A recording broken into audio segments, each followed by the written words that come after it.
Naomi itu mempunyai seorang sanak dari pihak suaminya, seorang yang kaya raya dari kaum Elimelek, namanya Boas.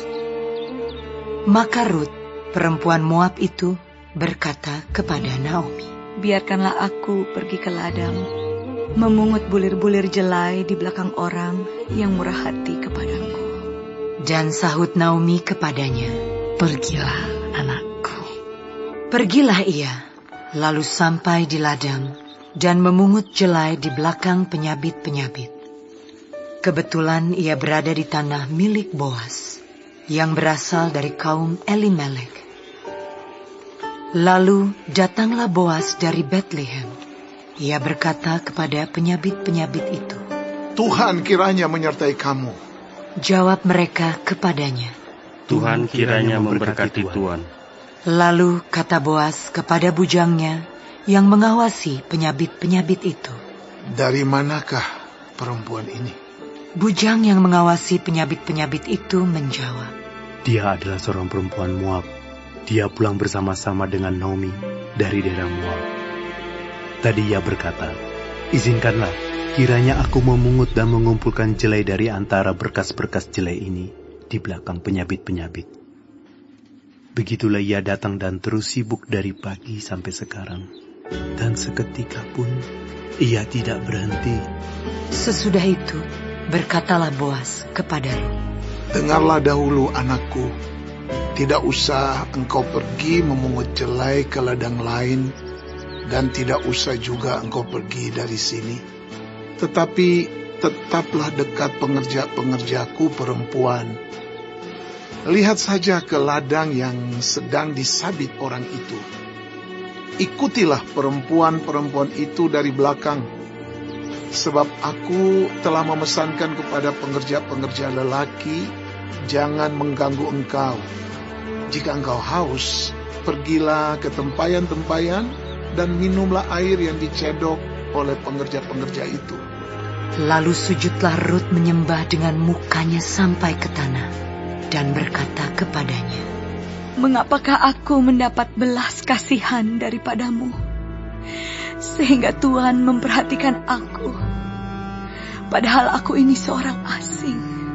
Boas menjawab, "Telah dikabarkan orang kepadaku dengan lengkap segala sesuatu yang engkau lakukan kepada mertuamu sesudah suamimu mati. Dan bagaimana engkau meninggalkan ibu bapamu dan tanah kelahiranmu, serta pergi kepada suatu bangsa yang dahulu tidak engkau kenal. Tuhan kiranya membalas perbuatanmu itu, dan kepadamu kiranya dikaruniakan upahmu sepenuhnya oleh Tuhan Allah Israel, yang di bawah sayapnya engkau datang berlindung." Kemudian berkatalah Rut, "Memang aku mendapat belas kasihan daripadamu, ya Tuanku, sebab Tuhan telah menghiburkan aku dan telah menenangkan hati hamba-Mu ini. Walaupun aku tidak sama seperti salah seorang hamba-hamba-Mu perempuan." Ketika sudah waktu makan, berkatalah Boas kepadanya, "Datanglah kemari, makanlah roti ini, dan celupkanlah suapmu ke dalam cuka ini." Lalu duduklah ia di sisi penyabit-penyabit itu, dan Boas mengunjukkan bertih gandum kepadanya. Makanlah Rut sampai kenyang, bahkan ada sisanya. Setelah ia bangun untuk memungut pula, maka Boas memerintahkan kepada pengerja-pengerjanya, "Dari antara berkas-berkas itu pun ia boleh memungut, janganlah ia diganggu. Bahkan haruslah kamu dengan sengaja menarik sedikit-sedikit dari onggokan jelai itu untuk dia dan meninggalkannya, supaya dipungutnya. Janganlah berlaku kasar terhadap dia." Maka ia memungut di ladang sampai petang. Lalu ia mengirik yang dipungutnya itu, dan ada kira-kira seeva jelai banyaknya. Diangkatnyalah itu, Lalu masuklah ia ke kota. Ketika mertuanya melihat apa yang dipungutnya itu, dan ketika dikeluarkannya dan diberikannya kepada mertuanya sisa yang ada setelah kenyang itu, maka berkatalah mertuanya kepadanya, "Di mana engkau memungut dan di mana engkau bekerja hari ini? Diberkatilah kiranya orang yang telah memperhatikan engkau itu." Lalu diceritakannya kepada mertuanya itu pada siapa ia bekerja. Katanya, Nama orang pada siapa aku bekerja hari ini ialah Boas. sesudah itu berkatalah Naomi kepada menantunya, Diberkatilah kiranya orang itu oleh Tuhan yang rela mengaruniakan kasih setianya kepada orang-orang yang hidup dan yang mati.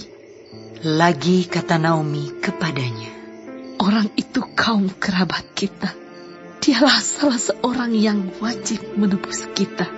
Lalu kata Rut, perempuan Moab itu, Lagi pula ia berkata kepadaku, Tetaplah dekat pengerja-pengerjaku sampai mereka menyelesaikan seluruh penyabitan ladangku. Lalu berkatalah Naomi kepada Rut, menantunya itu, Ya anakku, sebaiknya engkau keluar bersama-sama dengan pengerja-pengerjanya perempuan, supaya engkau jangan disusahi orang di ladang lain. Demikianlah Rut tetap dekat pada pengerja-pengerja perempuan Boas untuk memungut, sampai musim menuai jelai dan musim menuai gandum telah berakhir. Dan selama itu ia tinggal pada mertuanya.